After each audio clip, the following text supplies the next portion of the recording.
वृद्धा पेंशन और विधवा पेंशन का महिमा मंडन कर रहे थे और वो राशि जो गिना रहे थे 1449 करोड़। अगर एक बार में इस राशि को सुनेंगे तो बड़ा बृहद लगेगा कि 1449 करोड़ 26 लाख बहुत बड़ी राशि है, लेकिन फिर ये कह रहे हैं कि 12 लाख लोगों को पेंशन दिया जाएगा। तो मान के चलिए उस राशि को अगर हम 12 लाख से डिवाइड करते हैं तो रिजल्ट आता है माफ कीजिएगा 1,44,926 और फिर उसको 12 से एक साल में 12 महीने होते हैं और बजट एक साल की आता है। फिर अगर उसको 12 से डिवाइड देते हैं तो रिजल्ट आता है 1,006 रुपए। यानी सुनने में क्या लगा 1,449 करोड़ 26 लाख, लेकिन जब उसको भाग देने देते तो रिजल्ट कितना आया 1,006 रुपए। तो पेंशन तो वही है, 1,000 रुपए ही तो पेंशन है। लेकिन देखिए महिमा मंडन कैसा होता है, क्या बजट में दर्शाया गया 1,449 करोड़ 26 लाख दिव्यांग खुश, वृद्धा खुश, विधवा खुश। लेकिन जब उसको अध्ययन करते हैं, उसको भाग देते हैं तो रिजल्ट आता है 1,006 रुपए मासिक। वही तो है। तो इसलिए बजट में मैया सम्मान योजना पर विशेष फोकस रहा है, उसके अलावा कृषि पर फोकस रहा है। तो उसके अलावा अगर आप कहें हेल्थ पे बात की जाए, नए सृजन पे बात की जाए, युवाओं पे बात की जाए तो विशेष नहीं रहा। बाकी आप सबों का धन्यवाद। प्रत्येक दिन मैया सम्मान योजना कैसे देखते हैं? देखिए हमें लगता है ये राज्य को विशेष दिन योजना ठीक नहीं पाई, क्योंकि इसी बार क्या बजट में देखिए और पिछले बजट में जाके देखिए मैया सम्मान की योजना की राशि को जिस विभाग के माध्यम से सुपुर्द किया जाएगा बहुत ज्यादा उछाल आया है परसेंटेज में। बाकी जो विभाग थे उनमें तनिक कटौती भी की गई है। तो ऐसा आगे भी आपको देखने को मिलेगा कि बाकी जरूरत विभाग है जैसे शिक्षा, स्वास्थ्य, श्रम नियोजन, उन विभागों में कटौती होगी और मैया सम्मान योजना जो सरकार की साख बन चुकी है उसे बरकरार रखने के लिए प्रयास किया जाएगा। धन्यवाद। एक सरकारी सरकार लगातार ओवरऑल अपना पीठ थपथपाते नजर आ रही है इस बजट में। देखिए ओवरऑल हम भी यही कहेंगे, जब तक आपकी कार्यपालिका क्रियान्वयन ठीक से नहीं कराएगी कार्यों का, तब तक आप कितना भी पीठ थपथपाने कोई फर्क नहीं पड़ेगा। जैसे उदाहरण के लिए यहाँ सैकड़ों चेक डैम बनाने की बात कही गई है। चलिए ग्राउंड पे बैठ के देखते हैं। मैं अपने गांव को उदाहरण देता हूँ। 500 मीटर को हम लोग आधा किलोमीटर कहते हैं।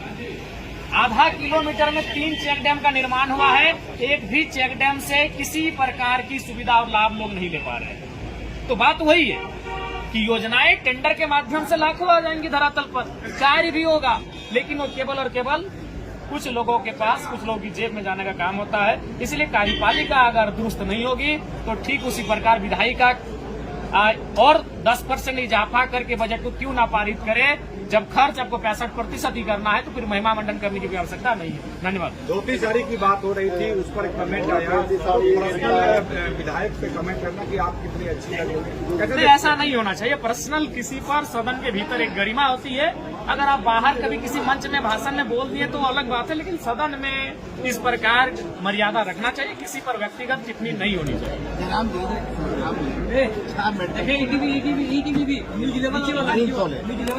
और टेक्निकल यूनिवर्सिटी देखिए उसके लिए आपको ग्राउंड की सर्वे कीजिए। मैं जिस विधानसभा से आता हूँ वहाँ बहुत सारे कॉलेज, बहुत सारे स्वास्थ्य केंद्र बने हैं, लेकिन स्वास्थ्य केंद्र में डॉक्टर नहीं है और स्कूलों कॉलेजों में शिक्षक नहीं है। केवल वो टेंडर का काम आता है। जो विधायक है, मंत्री है, जो उनके करीबी हैं, उनको टेंडर सुपुर्द किया जाता है। इसलिए मैंने कहा कार्यपालिका दुरुस्त होगी तभी इस बजट का लाभ होगा, और नहीं तो फिर ये बजट उसी प्रकार से योजनाएं धरातल पर जाएंगी, काम होगा, फाइलें बनेंगी और फिर चलते चलते एक मात्र पुलिस कर्मियों के लिए वहाँ पे खड़े हैं। वो लोग कह रहे हैं कि मैया सम्मान योजना की तो बात हो रही है, ठीक है, तो कैमरे पे बोलेंगे नहीं, तो क्या इसी सम्मान योजना में हमारा दोपहर का खाना नाश्ता का पैसा चला गया, क्या नहीं मिल रहा है? ना देखिए हमने पहले कहा कटौती हुआ है, इस बात को कोई अस्वीकार नहीं करेगा। मैया सम्मान योजना की साख को बचाने के लिए बाकी विभाग की कटौती हुई है, ये सत्य है। मिला हमें अपनी बातों को रखने का अवसर कल दिया जाएगा।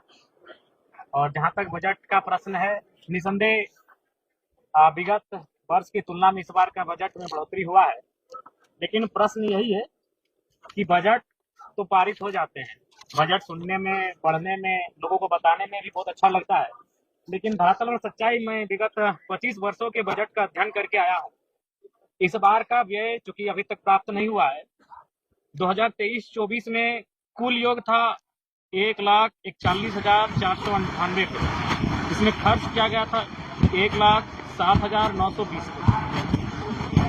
उससे पूर्व प्रत्येक वर्ष का जो बजट है उसमें कुल योग, मूल बजट, प्रथम अनुपूरक बजट, द्वितीय अनुपूरक बजट, तृतीय अनुपूरक बजट, उसका कुल योग बजट का होता है। उस राशि और खर्च की गई जो राशि का अगर आप अध्ययन करते हैं तो हमें लगता है बहुत सारी राशियां छूट जाती हैं। तो सवाल यह होता है कि विधायिका यानी माननीय वित्त मंत्री महोदय, सरकार का बजट विधायिका के माध्यम से पारित तो हो जाता है, लेकिन कार्यपालिका अपनी शक्तियों का वास्तविक रूप से निर्वहन ठीक से नहीं कर पाने के कारण इस बार भी जो विगत वर्ष है वित्तीय, उसमें मात्र 65% हम लोग खर्च कर पाए हैं, जो कि काफी चिंताजनक विषय है। और महत्वपूर्ण विषय, चूंकि हम लोगों ने मैया सम्मान योजना पर काफी फोकस किया, चलिए अगर उसके नाते नारियों का उत्थान होता है तो स्वागत है, लेकिन कहीं ना कहीं युवाओं के रोजगार की बात कही जाए तो इसमें भी सरकार का स्टैंड साफ नहीं है। उसके लिए आप देखेंगे हमारा जो स्थापना व्यय होता है, जिसमें पिछले वित्तीय बजट और इस वित्तीय बजट में विशेष कोई अंतर नहीं है। इसका मतलब सरकार रोजगार को लेकर, युवाओं के भविष्य को लेकर विशेष चिंतित नहीं है। दूसरी बात, आज अगर राज्य में सबसे ज्यादा चर्चा सदन में किसी विषय पर हुआ तो स्वास्थ्य को लेकर हुआ। अगर स्वास्थ्य की अगर हम बात करें तो नेशनल हेल्थ पॉलिसी 2017 कहती है कि किसी भी राज्य का जो स्वास्थ्य पर बजट होना चाहिए वो कम से कम न्यूनतम 8% होना चाहिए, लेकिन हमारे राज्य का स्वास्थ्य पर जो बजट है वो 5.6% है, जो कि चिंताजनक विषय है। मैं आपके माध्यम से लोकतंत्र के चौथे स्तंभ के माध्यम से सर्वप्रथम माननीय स्वास्थ्य मंत्री को ये संदेश दूंगा कि वो सबसे पहले प्रयास ये करें कि रिम्स के तर्ज पर, क्योंकि आज के दौर में रिम्स का वजन काफी ज्यादा हो चुका है, रिम्स के तर्ज पर कम से कम प्रत्येक प्रमंडल में एक अस्पताल का निर्माण हो। ये मैं स्वास्थ्य मंत्री विभाग के माध्यम से संदेश देना चाहूंगा। और बिल्कुल स्वास्थ्य के बजट में कहीं ना कहीं कटौती है, जो कि नेशनल हेल्थ पॉलिसी 2017 भी कहती है कम से कम न्यूनतम 8% होना चाहिए, जो कि हमारी सरकार उस दिशा में फॉलो नहीं कर रही है। उसके धन्यवाद मिला, हमें अपनी बातों को रखने का अवसर कल दिया जाएगा।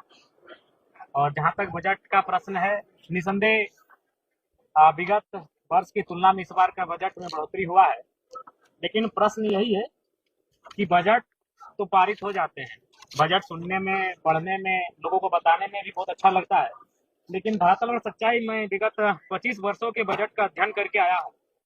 इस बार का व्यय चूंकि अभी तक प्राप्त नहीं हुआ है, 2023-24 में कुल योग था 1,41,498 करोड़। इसमें खर्च किया गया था 1,07,920 करोड़। उससे पूर्व प्रत्येक वर्ष का जो बजट है उसमें कुल योग, मूल बजट, प्रथम अनुपूरक बजट, द्वितीय अनुपूरक बजट, तृतीय अनुपूरक बजट, उसका कुल योग बजट का होता है।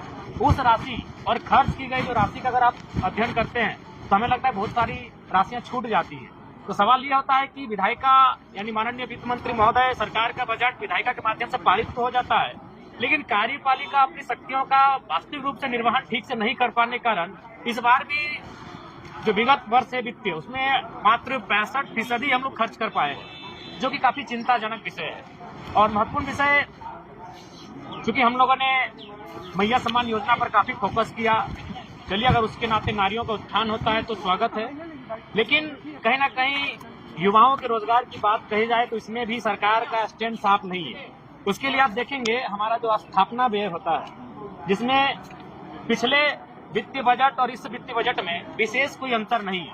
इसका मतलब सरकार रोजगार को लेकर, युवाओं के भविष्य को लेकर विशेष चिंतित नहीं है। दूसरी बात, आज अगर राज्य में सबसे ज्यादा चर्चा सदन में किसी विषय पर हुआ तो स्वास्थ्य को लेकर हुआ।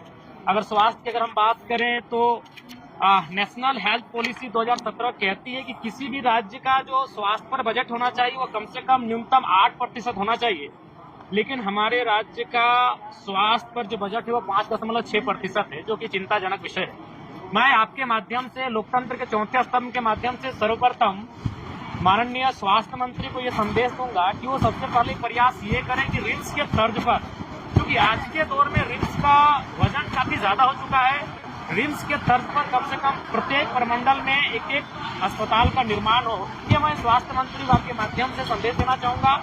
और बिल्कुल स्वास्थ्य के बजट में कहीं ना कहीं कटौती है, जो कि नेशनल हेल्थ पॉलिसी 2017 भी कहती है कम से कम न्यूनतम 8% होना चाहिए, जो कि हमारी सरकार उस दिशा में फॉलो नहीं कर रही है। उसके धन्यवाद।